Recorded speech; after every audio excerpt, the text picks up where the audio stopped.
Well, you have to go over a lot of possibilities, and I'm not sure there is a single word. There was a point I thought it might be gallant, it might be spirit. I just was thinking about saying something else, and the word grace came into my mind, and I think I'll leave it at grace. Character. Dignified. Idealistic. Humanist. He's an optimist. Ultimate loyalty. Quietly charismatic. Strength. Perceptive. I think I would just say kind. If I had to summarize Sheldon in a single word, it would be that he's a noble man. That's 2 words, Kip. Noble. Oh, okay. Sheldon Hackney was born in Birmingham, Alabama. He attended Vanderbilt, where he met his future wife Lucy, served for 5 years in the Navy, got his Ph.D. at Yale, and then was hired by Princeton, where he specialized in Southern history. Later he accepted the positions of provost at Princeton, president of Tulane University, and president of the University of Pennsylvania. Then, after decades in academia, he was appointed to chair the National Endowment for the Humanities by President Clinton.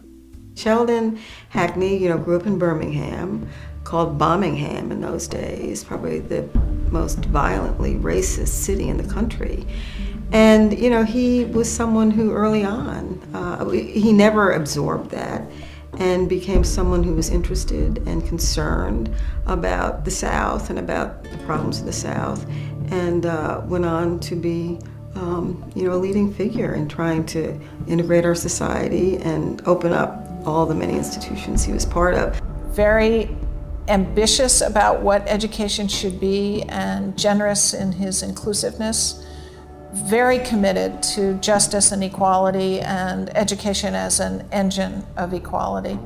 Came out of the South, very committed to the civil rights movement. I think that's what motivated his engagement with education and, of course, with Southern history, which was his academic field. There were civil rights issues, there was Johnson's war on poverty, then there was the Vietnam War, then there was a tremendous amount of unrest at the universities with students protesting and wanting more say. And Sheldon was involved in all of that.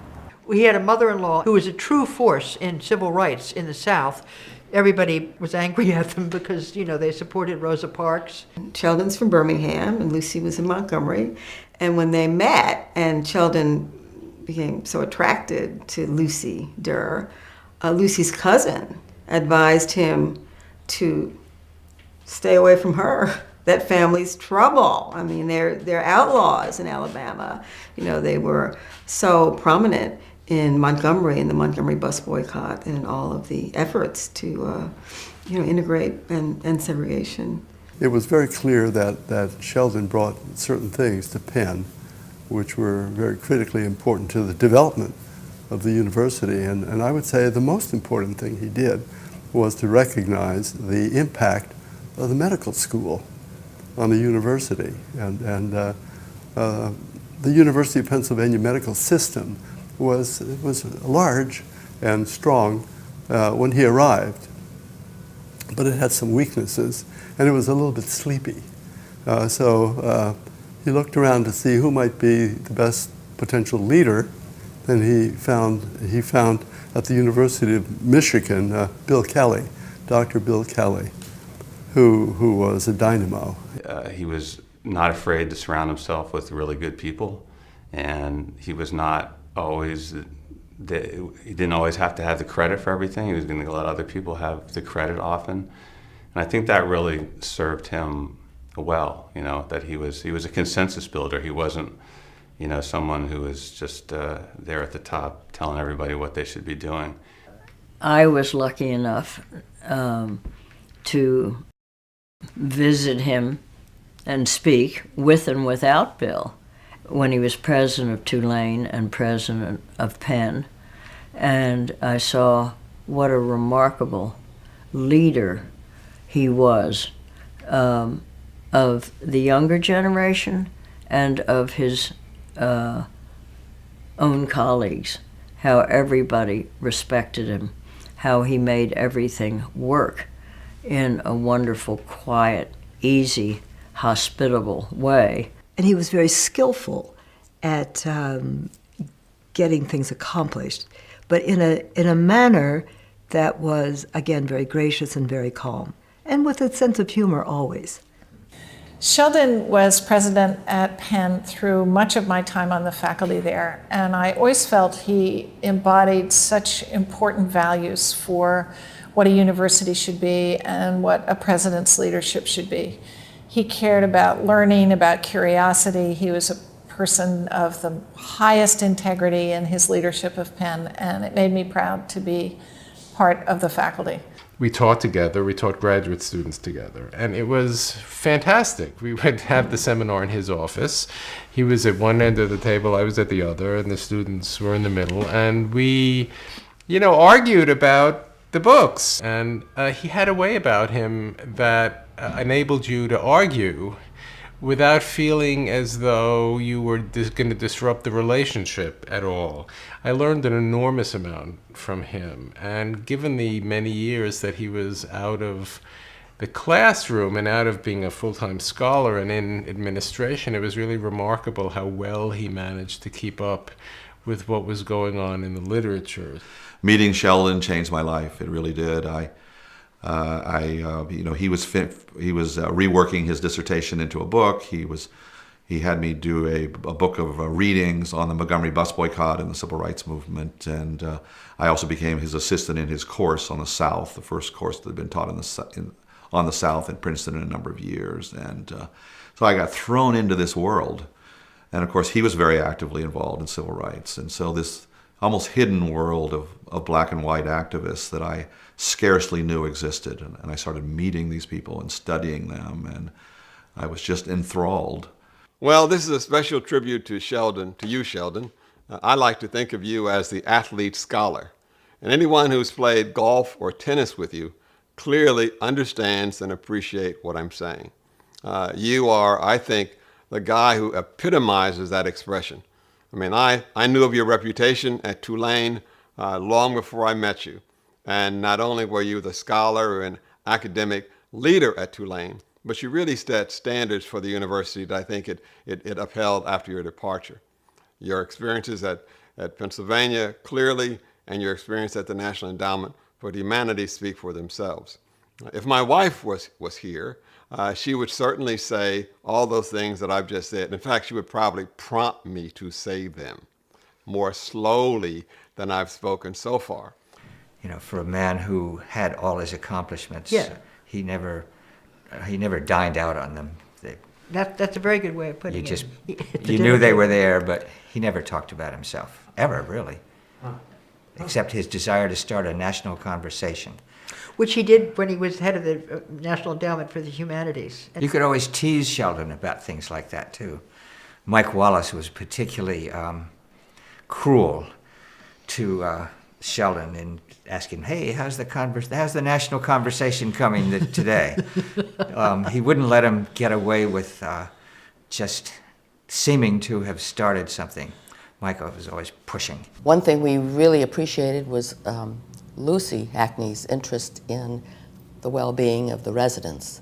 And she was really very instrumental in, I think, raising the awareness of residents to the community services organization on the island that provided help and assistance year-round. And so we began to appreciate the relationship between those of us who were only there in the summer and those residents who were there year-round. To have gotten to know him here at Martha's Vineyard, which has been their home for many years, probably since the 60s. This is the family home. And he and Lucy have created a wonderful family and a home that is really a center for so many of us on the vineyard. Lucy is what I would think of as a very complete person. She has many, many aspects to her. She is interested in a tremendous range of things. She is both capable of being very sophisticated, very intellectual, but at heart, she is such a practical, down-to-earth person. She is happiest, I know, and always has been, digging in the dirt of her garden. We had a number of very contentious tennis matches.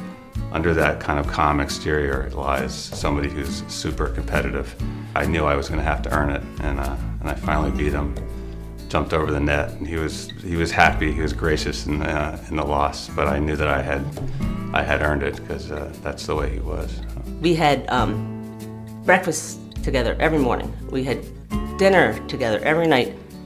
Dinners that went on for hours and hours and hours. Like, as a little kid, you just like, when is this dinner going to end? And always such intellectual conversation that, as a child, you're sort of bored to tears. But I still think it's an important thing to do, and it's an important part of my childhood that we all sat together every night and talked. I would say politics and the world around us were of the largest concern. I mean, would you agree with that? Yeah, except for perhaps the fact that Sheldon and I detest cocktail parties, and we talked about that a lot. I always sort of feel that he has a very appealing humility that makes someone's understanding of history even more passionate, because I think someone like that understands what other people feel and believe and think, and that's probably the only way that you can really appreciate history, if you can put yourself in other people's positions. He had a tremendous ability, which he still has, to not only take an interest in people, but draw people out in terms of expressing themselves, and together moving through the course of a conversation, making discoveries together. Their oldest daughter, Virginia, named after the grandmother, had a disability. She'd bicycle around the community and wave at everybody and talk to everybody, and everybody loved her. And she worked at Chilmark Chocolates, and she had a wonderful humor, just like your father, really. She had a wonderful humor, and she'd say, what was that she always said? Behave yourself. Behave yourself, she'd say. Behave yourself, she'd say. Particularly to him.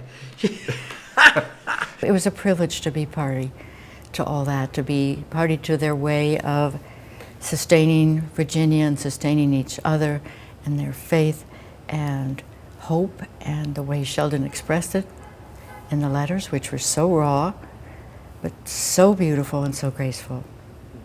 I had grown up at a time where you could make a lot of social capital out of the assumption that all white Southerners were bigots, and like any generalization, that was a bigotry unto itself.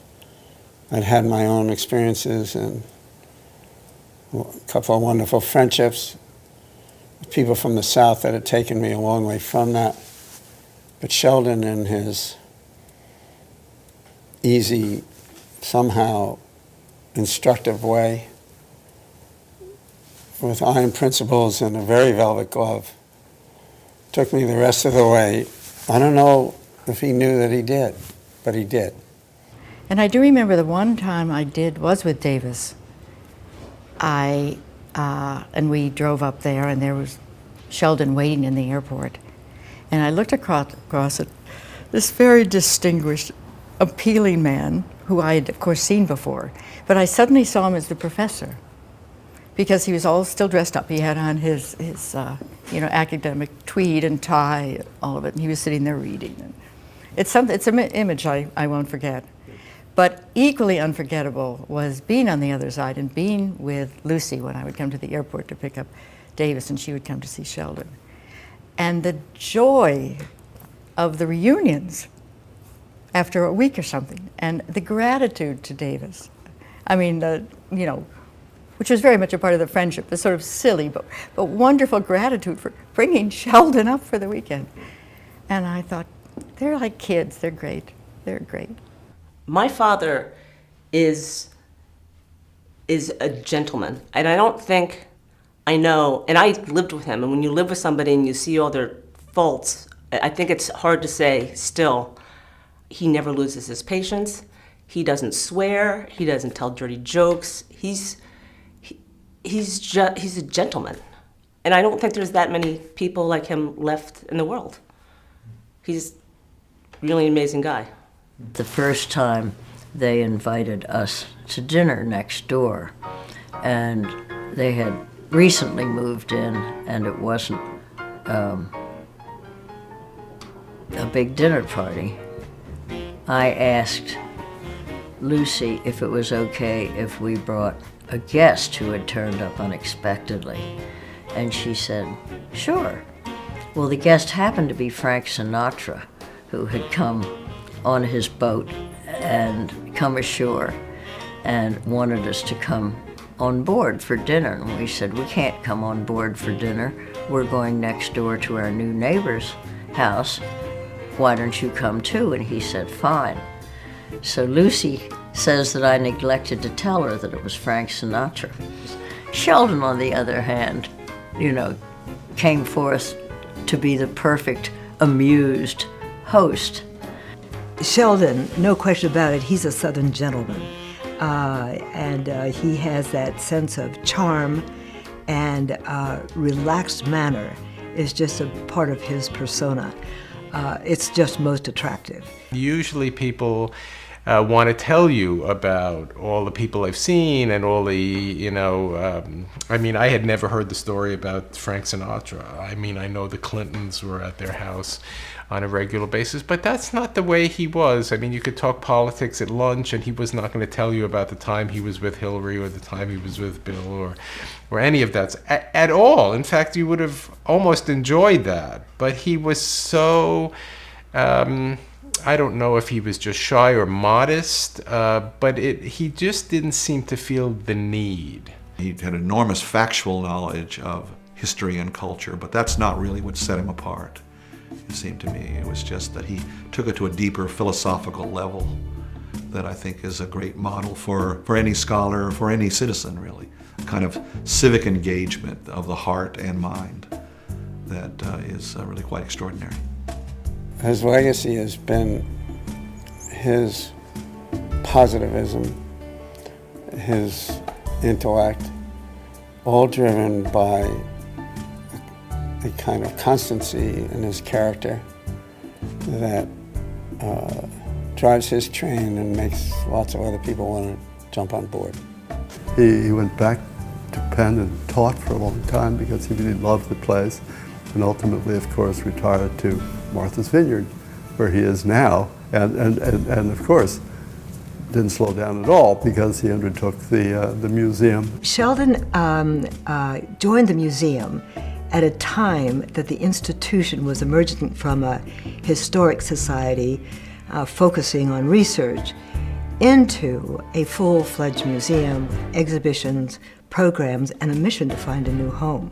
He loved the work that it took, and he devoted days, 3, 4, 5 days a week sometimes. He did more than his fair share of work to make sure that anything we did and anything that he was involved in was done in an excellent way and in a way that would reflect positively on the museum.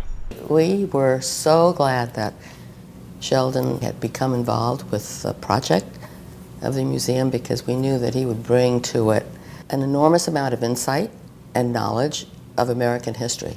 I think he really believes in what they're trying to do and the new building and how important it is for people who are here to understand the history of the island and also the people who come here so they can really understand what the island's all about.